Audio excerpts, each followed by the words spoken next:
पत्रकारिता दिवस पर सारे पत्रकार भाइयों को और जो पत्रकार नहीं हैं उनको भी बहुत बहुत बधाइयाँ।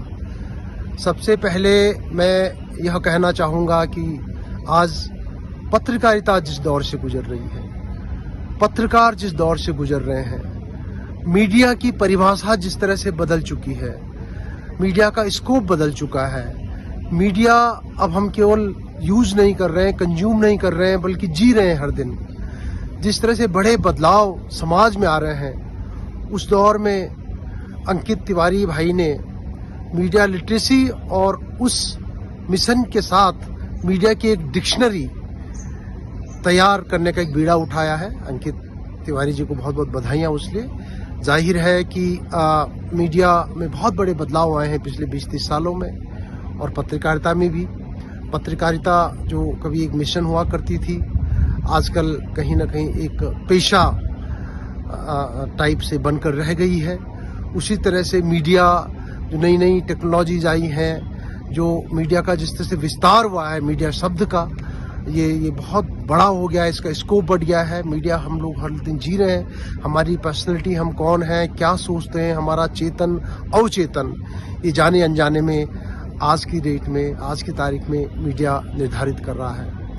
ऐसे दौर में सवाल यह उठता है कि पत्रकारिता कहाँ खड़ी है। चाहे वो सरकारी दबाव हो, चाहे वो कॉरपोरेशंस का दबाव हो, चाहे जो हमारे मीडिया के प्रोफेशनल्स हैं उनके अपने निजी कारण हो, क्या हम पत्रकारिता का जो मेन उद्देश्य था, क्या पत्रकारिता आज उन उद्देश्यों पर खरी उतर रही है?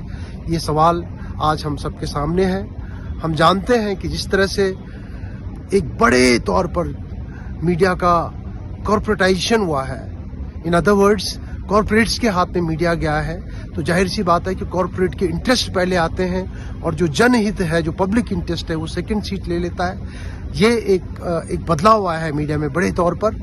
दूसरे तौर पर जिस तरह से सोशल मीडिया और बाकी अल्टरनेटिव मीडिया बढ़ा है, उसमें कई तरह की चीज़ें भी सामने आ रही हैं, कई प्रयोग सामने आ रहे हैं मीडिया के, सिटीजन जर्नलिज्म से लेकर मोबाइल जर्नलिज्म तक। इसमें हम खबर कहाँ से ले रहे हैं, कौन खबर सही है, कौन खबर व्हाट्सएप यूनिवर्सिटी से आ रही है, कौन खबर किसी पेपर से आ रही है, कौन खबर किसी क्रेडिबल सोर्स से आ रही है, ये इसका भेद करना, इसका भेदभाव करना बहुत जरूरी हो गया है। और आज का युवा, जाहिर सी बात है कि जब तक इतनी सारी इंफॉर्मेशन, सूचना का भंडार उनके ऊपर आ रहा है कि उसको अलग अलग क्या हमको चाहिए, क्या नहीं चाहिए, क्या सत्य है, क्या असत्य है, वो कहीं ना कहीं यहाँ एक बहुत बड़ा कन्फ्यूजन है बड़े तौर पर। तो मुझे लगता है कि मीडिया डिक्शनरी जैसा जो प्रयास अंकित जी ने किया है, इससे आज के दौर में जिस तरह की पत्रकारिता की जरूरत है, बहुत से पत्रकार भाई काम कर रहे हैं, हमको पता है। इस दौर में भी बहुत से लोग सारे दबावों के बावजूद अपनी ड्यूटी कर रहे हैं। बहुत लोगों पर केसेस लगे हैं, हम जानते हैं। कई पत्रकार अपनी ड्यूटी करते हुए उनकी जान चली जाती है भी हम जानते हैं। कई तरह के छोटे छोटे वैकल्पिक प्रयोग हो रहे हैं छोटे स्तर पर, जो कि पत्रकारिता की परिभाषा को आगे बढ़ा रहे हैं। उन सबको बधाइयाँ।